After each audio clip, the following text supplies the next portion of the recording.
प्यारे मित्रों, नमस्कार। स्वागत है आपका आपके ही आराध्य जीवन चैनल में। एक बार स्वामी दयानंद सरस्वती से उनके शिष्य ने पूछा, हे गुरुदेव, श्री राम जी मर्यादा पुरुष कहलाते हैं, वो किसी को कष्ट नहीं देते थे, फिर भी उन्होंने माता सीता को अपने साथ वन में क्यों ले गए? तब स्वामी जी ने कहा, हे प्यारे मित्र, श्री राम जी मर्यादा पुरुष थे। वे अपनी कामना को वश में कर ही चुके थे। उन्होंने तप योग को बचपन से ही जान लिया था। वे धीर और गंभीर थे। दिव्य विवेक दृष्टि उनका वास्तविक शस्त्र था, जिसके द्वारा उन्होंने अपने संपूर्ण जीवन में अपने तथा अपने कुल की मर्यादा को कलंकित नहीं होने दिया था।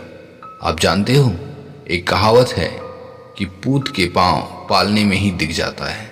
श्री राम जी की मर्यादा बचपन से ही दिखाई देती है। जब उन्हें वन जाने के लिए कहा गया, तब उन्होंने सोचा, अब मैं 14 वर्ष के लिए आत्मदर्शन में अर्थात अपने जीवन के मुख्य कार्य में लीन रहूंगा। वे वन जाने में देरी नहीं कर रहे थे, क्योंकि उन्हें अयोध्या के कार्यभार से मुक्ति मिल गई थी। श्री राम अंतर्मन में अति प्रसन्न थे। हे मित्र, ऐसा तो सभी सोचते हैं कि काश मेरे परिवार की चिंता कोई और करे और मैं सुख से जी पाऊं। श्री राम जी ज्ञानी थे, जानते थे उन्हें क्या करना चाहिए। उन्हें गुरुओं की शिक्षा पर विश्वास था। कम उम्र में ही श्री राम जी ने अपने विवेक दृष्टि को जागृत कर लिया था। माता सीता के वन जाने की जिद से श्री राम जी नाखुश थे, क्योंकि वे जानते थे वन में एक स्त्री की रक्षा करना अर्थात अपने समय को नष्ट करना है। इसलिए उन्होंने माता सीता को महल में ही ठहरने के लिए कहा, क्योंकि यहाँ वह सुरक्षित रह सकती थी और माताओं की सेवा भी कर सकती थी। पर ऐसा नहीं हुआ।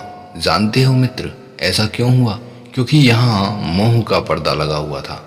माताओं के आग्रह को मानने के कारण ही श्री राम जी माता सीता को साथ ले गए थे, और उनकी यही विवशता उनके आत्मज्ञान में विघ्न डालती रही। वरना वे भी धीर गंभीर थे, विवेकी थे। पत्नी की रक्षा करने के कारण ही उनका 14 वर्ष जैसा अमूल्य वर्ष नष्ट हो गया। मित्रों, आप तो जानते ही हो कि जितने भी महापुरुष हुए हैं, उन्होंने या तो गृह आश्रम में प्रवेश करने से पहले आत्मज्ञान प्राप्त किया है, या फिर गृह आश्रम छोड़ने के बाद। जानते हो क्यों?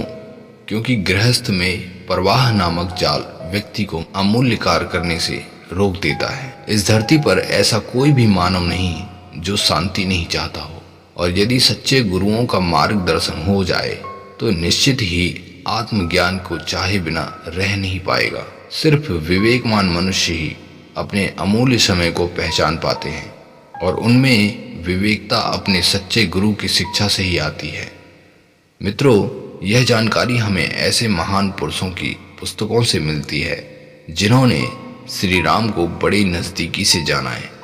हम और आप तो सिर्फ रामायण, महाभारत या पुराणों में लिखे हुए अनुसार महापुरुषों को जान पाते हैं, पर ऐसे दिव्य पुरुष भी हैं जो कि पुस्तकों से नहीं, परमात्मा को साधना से जानते हैं।